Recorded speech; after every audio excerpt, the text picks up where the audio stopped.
Viva Voz, com Vera Magalhães.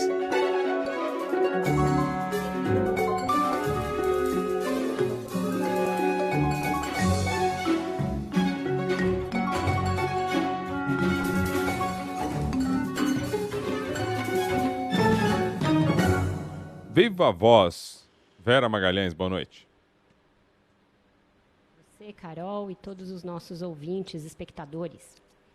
Oi, Vera. Para quem fica ansioso pelo vídeo, Vera já vai aparecer aí para quem está acompanhando por vídeo. Me esqueceu. Não, jamais. Agora ele está ligando aqui. Já, lá, vamos dá lá. até o barulhinho. Estamos pra quem ouvindo tá só, a ligação Para daqui. quem está só ouvindo. Estava em mudo, desculpa. Para quem está só ouvindo, nada. Fica o convite para quem quiser acompanhar o vídeo pelo Globoplay ou pelo YouTube. Só colocar ponto final, CBN no ar. Agora CBN. também vejo vocês. Vai acabar encontrando. Estamos de cinza aqui, Rodrigo Bocardi, você e eu. Talvez porque cadê? as notícias sejam cinzas. As notícias estão cinza. Exato. Bom, começamos um dia aí de muita história. Que semana é essa, hein? Olha só. Senhora. Se não bastasse já a pandemia, que é o tema relevante dessa nossa conversa, da Viva Voz, principalmente com São Paulo, tivemos, né, questões aí envolvendo judiciário e outros tantos. Mas vamos lá, começando aí com essa decisão de São Paulo, Vera, essa a sua sugestão? Eu listei, são tantos assuntos hoje que a gente precisaria de horas, né? Mas sim, São Paulo desencadeou uma nova fase, que não chamou de roxa, chamou de fase emergencial, Bocardi, na qual foram adotadas novas restrições a escolas, a horário de toque de recolher e algumas restrições a mais para funcionamento do comércio, como fim da possibilidade de retirar comida ou bebida em bares e restaurantes, só delivery e só drive-thru, aquele take-away não vai poder mais. Também ampliaram a recomendação para trabalho remoto para servidores públicos e para escritórios, para call centers, etc., e proibiram, finalmente, cultos e missas. As igrejas podem ficar abertas, mas as pessoas só poderão ir individualmente. Isso foi precedido de um vídeo do próprio Dória, falando da gravidade do momento, e um outro vídeo mostrando UTIs lotadas em hospitais no estado todo, para justificar as medidas que ele já sabia que sofreriam aí críticas, né, por parte do presidente da República. Foi, aliás, bem estilo dele, né? Uma coisa, um vídeo assim distribuído antes, depois o próprio vídeo exibido na coletiva, uma coisa meio vaidosa assim também, não sei. Eu achei o vídeo em tom sóbrio. Dessa vez não achei que ele passou da linha no tom, mas sim, certamente tem uma preocupação política aí de não ser alvo de críticas, de não ser impopular. Vários dos secretários, inclusive, citaram isso. O senhor está tendo coragem de adotar medidas mesmo impopulares. E a esperada crítica do Bolsonaro veio logo em seguida, né, Bocardi? Veio, ele... Um tom a mais, né, inclusive. Juntou com Ibanez Rocha no Distrito Federal e Dória no mesmo pacote, né? Juntou um adversário contumaz, que é o Dória, e um ex-aliado, né, que é o Ibanez Rocha, mas que eles já têm se afastado há um bom tempo, aí, desde o início da pandemia. Inclusive, o governador assinou algumas das notas de críticas ao Ministério da Saúde e ao governo federal. E agora, diante das medidas, ele comparou a estado de sítio, algo totalmente descabido, não tem nenhum propósito. Voltou a citar que quem pode decretar um estado de sítio é ele, Bolsonaro, e a gente sabe que a Constituição prevê estado de sítio para casos muito extremos e com uma duração muito limitada, de no máximo 30 dias, e ainda assim tem de passar pelo Congresso. Não é salutar que o presidente da República fique tirando essa carta do baralho toda hora. Não é a primeira vez que ele faz isso. Essa menção ao artigo 141 da Constituição também, que fala da participação das Forças Armadas, é algo que os bolsonaristas adoram deturpar e adoram também evocar. E me chama a atenção, e um sinal de alerta, Rodrigo e Carol, que esse papinho de estado de sítio venha no dia seguinte da fala do Lula e na semana em que o Supremo tornou o Lula elegível. Não é, né, isso não é coincidência. Como me disse agora um amigo, o Alexandre Borges, também analista, também jornalista, o Lula já entrou na cabeça do Bolsonaro. Então, o Bolsonaro está vendo o Lula em tudo que ele fala. Ele, inclusive, falou... do jeito que ele falou, dá a entender como um incentivo. Ele estava falando num contexto de a economia prejudicada, lá na frente, eu já estou aqui mudando um pouco, né? Estou dando o contexto da fala dele. Lá na frente, a invasão de supermercado, saque. Então... Só que do jeito que ele coloca, a sensação que passa é que é justificado. Nesse momento fechou a economia, então invada o supermercado. A desordem, vai ter protesto. E que não aconteceu em nenhum momento, né, Bocardi? A gente não teve, a gente está um ano de pandemia e isso não aconteceu até hoje. Por que a gente vai imaginar que isso vai acontecer agora? Por que ele Talvez tocar porque ele está incitando, Carol, porque veja como funciona o bolsonarismo. É importante o nosso ouvinte e o nosso espectador terem em mente que o bolsonarismo funciona na base da cadeia de transmissão. O presidente Quanto pior, melhor, né, Vera? Lança uma ideia e essa ideia vai se propagando, primeiro pelos filhos, pelos parlamentares que o apoiam, pelos os tais dos difusores de opinião do bolsonarismo, vão parar no grupo de WhatsApp. Lembremos que o presidente falou que as pessoas deveriam invadir hospitais de campanha para filmar e fotografar leitos vazios, e isso ocorreu em seguida. Parlamentares, inclusive. Parlamentares, inclusive, e outros malucos tentaram invadir.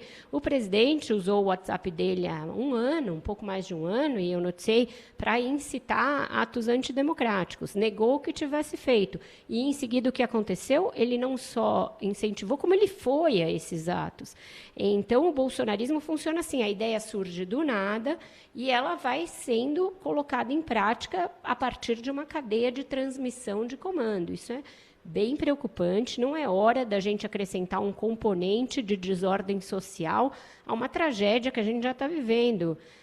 Porque isso implica as pessoas irem para a rua, implica causarem mais prejuízo a quem já está tendo muito prejuízo. É muita irresponsabilidade o presidente citar uma coisa dessa gravidade nesse tom, assim, sem nenhuma cerimônia, entendeu? Olha, só colocando durou pouco também... aquela fleuma de ontem. Nunca dura. Deixa eu aqui trazer uma... Eu já insisti várias vezes, mas acho que convém colocar de novo nesta conversa aqui, só para deixar também um pouco as coisas mais pontuadas. Foi um pedido, assim, uma mensagem forte, a gente já vinha falando sobre isso, né? A sociedade, de um modo geral, esperando, aguardando que tivesse algo mais restritivo diante do tamanho do aumento dos números aqui em São Paulo. Foram medidas aí duras, ao que parece, para tentar conter esse número. Agora, não veio nada e que venha nos próximos dias, de nenhum apoio, de nenhuma ajuda, nada na questão social. Essas coisas, do jeito que está a sociedade em São Paulo, elas só vão funcionar de fato se tiver alguma retaguarda, algum respaldo.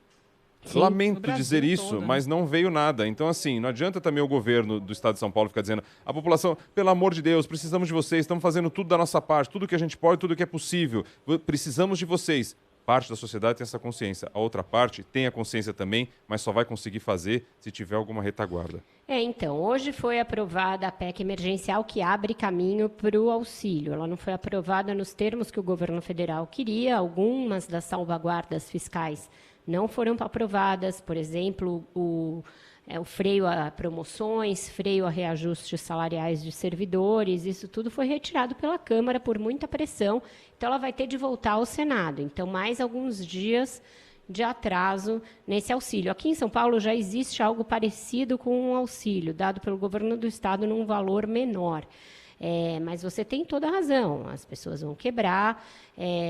Ouvi de médicos, por exemplo, que eu publiquei hoje um apelo feito pelo CEO do Sírio-Libanês, numa live com um banco, e ele sugeriu que o governo deveria, por exemplo, ele não especifica se governo do estado ou governo federal, mas dar um apoio a bares e restaurantes, por exemplo, um suporte em dinheiro ou uma linha de crédito ou alguma coisa que permitisse que não haja uma quebradeira grande nessa área. Mas, a despeito dessa dificuldade econômica, e que a gente conhece, a gente sabe o que está envolvido, o drama enorme social que está vindo aí, neste momento, se as pessoas não ficarem em casa, elas vão realmente dar com a cara na porta do hospital. É uma escolha que é dramática, gravíssima. É incrível que a gente tenha deixado a coisa chegar a esse ponto por irresponsabilidade dos governantes, mas também por uma grande parcela de culpa da população que não levou a sério a gravidade do momento. Mas tem muita gente aí que nessa hora do desespero, o outro vai ficar, eu vou agora, não vai estar aglomerado. Tem esse sentimento, essa sensação. Na hora que você está no desespero, eu vou porque o outro não vai. Só que daí são vários no desespero. Tem esses, mas vai. tem os que são irresponsáveis e loucos Sim. e suicidas mesmo, né? Ontem teve uma festa. Falamos ainda há pouco dela aqui. Mais de 150 Inacreditável. pessoas na represa. O que passa pela cabeça desse tipo de gente, entendeu? É gente que está fazendo roleta russa com a própria vida, com a vida dos outros. E que está tirando um sarro dos profissionais de saúde que estão... os relatos, Rodrigo e Carol, são de campo de guerra. As pessoas não têm folga, os médicos e enfermeiros não têm folga. O Roberto Calil, do Sírio, me disse hoje, Vera, eu estou entubando paciente no quarto. Vocês sabem o que é isso? Intubação é um procedimento seríssimo, que é feito em UTI. Não tem mais UTI, tem paciente entubado em leito comum. Isso é muito sério. É uma E situação... isso nada deram sorte, né? Porque pelo menos estão com respirador. Exato. Agora, Vera, teve um ponto que me chamou a atenção nessa sua entrevista com o CEO do Sírio, que ele fala da importância do uso da máscara. Fala, olha, a boa máscara, de fato, evita a contaminação. Estou trabalhando no hospital esse ano todo e não me contaminei, então usem boas máscaras. E isso no momento em que a gente viu o filho do presidente, meu nosso Deus. deputado Eduardo Bolsonaro, mandar as pessoas enfiarem a máscara. A gente viu aonde, né? Não, hoje foi um dia especialmente inacreditável, porque a gente acordou e antes das 8 da manhã, o que você tinha de notícia? Essa live do demônio do Eduardo Bolsonaro, em que ele dirigindo, com uma cara ali até de alterado, fala essa frase bizarra. O Ernesto Araújo em inglês, desmentindo uma reportagem da CNN americana e mentindo, dizendo que o governo federal não pode adotar restrições e medidas na pandemia porque o Supremo impediu, sendo desmentido também em inglês pelo Gilmar Mendes, e o Pazuello, de novo, reduzindo a previsão do número de vacinas para este mês, né? E dizendo que não tem colapso, né? já- Não, a saúde não entrou em colapso e nem vai entrar. Não sei o que seria um colapso, então. É uma loucura, porque, olha, ele começou em fevereiro dizendo que em março haveria 46 milhões de doses de vacina. Já caiu para 30 e agora ele fala entre 25 e 28 milhões de doses e secretários de saúde alertam que talvez não chegue a isso. Eles acham que o número mais factível é entre 20 e 22 milhões de doses. Isso é muito insuficiente. A gente não vacinou com 2 doses ainda, Carol e Rodrigo, 2% da população. Com uma dose não chega a 5% ainda, deve chegar a 5% hoje ou amanhã. E a gente está vendo os médicos dizendo que se prosseguir a contaminação neste nosso ritmo, a gente vai chegar às 3 mil mortes já nas próximas semanas. Não vira um mês com menos de 3 mil mortes diárias. O Brasil é o epicentro e é o grande problema mundial para o controle da pandemia. E CPI vai ter, Vera? Afinal das contas, parece que não, né? O presidente do Senado já disse que não é momento e tal, vai parar na justiça, como tudo aqui no Brasil. A gente vê aqui que elementos não faltam, né? Porque o governo federal não comprou vacina, deliberadamente não comprou vacina. O Plano Nacional de Imunização é uma peça de ficção, porque a quantidade de doses de vacina vai caindo em vez de subir. A questão do oxigênio em Manaus já está mais do que comprovada que também houve omissão do Ministério da Saúde. Então, dados para uma CPI da vacina e da Covid não faltam, mas não. O presidente do Senado, Rodrigo Pacheco, voltou a dizer que não tem objeto para isso e que não é o momento de CPI e sim de vacinas. O que aconteceu? Falei com o senador Randolfo Rodrigues há pouco, falei também com o Cidadania, o partido do Roberto Freire, e esses partidos, o Cidadania, o PSOL, a Rede, vários partidos vão ao Supremo, já foram com uma DIN para que o Supremo obrigue o Rodrigo Pacheco a instalar a CPI. Isso pode acontecer? Isso pode acontecer. Já aconteceu no passado, quando o Renan Calheiros sentava em cima de CPIs, como a CPI da Petrobras e outras, o Supremo disse: e CPI é um instrumento da minoria, asseverado pela Constituição e cabe ao presidente da Corte instalar CPI quando ela tiver objeto e assinaturas. E a CPI da Covid já tem as duas coisas, tem um objeto definido e tem as assinaturas necessárias. Então, não é uma deliberação do Rodrigo Pacheco instalar ou não.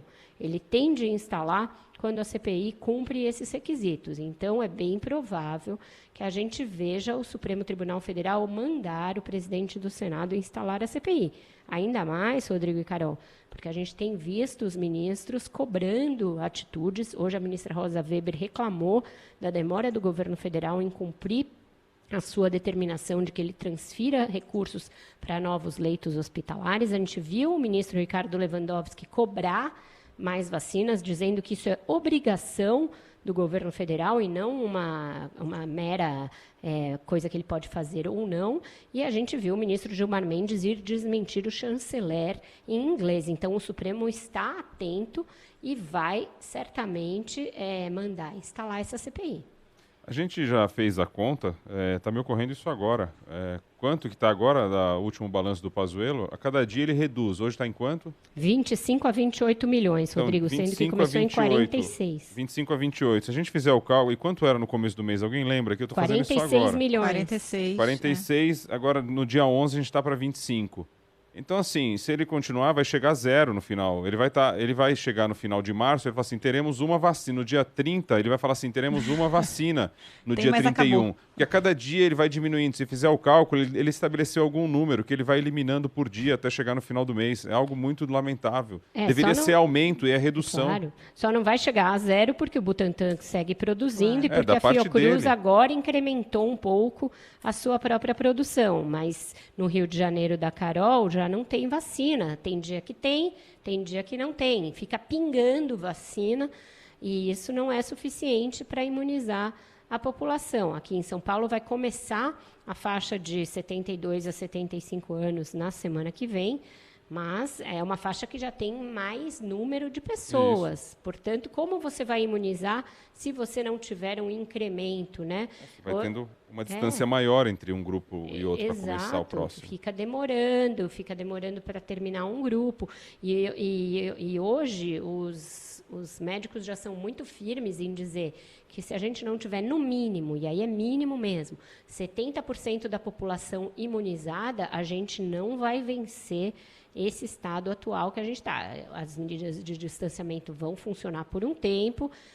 Eu vi números hoje do prefeito de Araraquara, Edinho Silva, que ele me mandou, o lockdown lá funcionou, a cidade saiu daquela situação de caos e está melhor, mas lá foi lockdown real mesmo. Mas por quanto tempo? Quando as pessoas voltam a se movimentar, o vírus volta a circular. Vírus com nova cepa é mais infectante, é mais grave, as pessoas adquirem a forma mais grave da doença e aí o ciclo se reinicia. O que corta esse ciclo é só a vacina.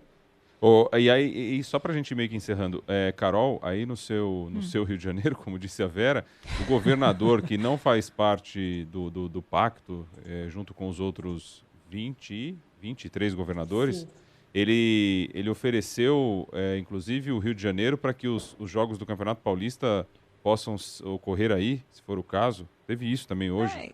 E ele bateu boca também com o Dória, né? Porque o Dória reclamou que ele não estava no grupo. Ele disse, ele que cuida de São Paulo, que do Rio cuido eu. Não faz o menor sentido essa exportação do campeonato, né, gente? Se São Paulo não tem condições, os outros estados também não têm, já para começar. E a situação do Rio pode parecer um pouco mais confortável, né? De fato, a gente ainda não começou a ver essas cenas de colapso que a gente tem visto em São Paulo, no Sul, no Nordeste, mas os indicadores já começam a subir. Olha, pela segunda semana seguida, a cidade do Rio teve aumento no número de pedidos de internação em UTI e um crescimento de 90% nos pedidos de CTI na rede pública. É muita coisa. Então, os casos de internação estão aumentando. O que a gente vai ver nas próximas semanas? Aumento do número de mortes. É o mesmo enredo que a gente viu no país todo. Então, não adianta o governador do Rio ficar tirando vantagem. Não, aqui no Rio está tudo bem. Não está, gente. Não está. Mesmo o Daqui prefeito, a 1 a 2 semanas, né, a gente Carol? vai ver. E Mesmo mesmo o prefeito com é. medidas meio ambíguas, né? Ele aumenta algumas restrições, reduz outras. Não dá para entender a lógica das medidas. Prorrogou, mas deu uma flexibilizada. Quer dizer, aí você fica na dúvida, mas por que flexibilizou? Por que na semana passada não podia vendedor ambulante na praia e agora pode? Melhorou o indicador? Não melhorou. Acontece que tem pressão, né? No empresariado. E a população fica naquela dúvida do que está valendo. A situação está piorando ou tem justificativa para flexibilizar, né? E aí só Raul Seixas para explicar a situação, como é que tá. Antes de ir para a música sugerida pela... Hoje foi por quem sugestão? Fui da eu Carol? de novo. Você. Não, fui eu. Não, depois daquela que do Dia da Mulher lá que sobrou para mim, eu já todo dia... Fui eu todo também, dia eu dou a aquela. indicação agora. Já deixo avisado, porque eu não sei o que vem por aí, depois vai sobrar para mim, então já dou autoria para todo mundo aqui. Boa, nessa digital. conversa. A digital é minha, passo na biometria aqui. Só antes da gente ir e aproveitar que estamos na descontração aqui, eu vou trazer uma mensagem do Wagner Fiório, DDD 27, não me ocorre agora onde é. Acho Mas que é Vitória, né? Vitória. Vitória. Ele lança aqui, que tal a promoção, Bocardi? Para entrar no clima da descontração, tá? Se não pegar Covid em 1 ano, ganha o valor de uma diária de UTI.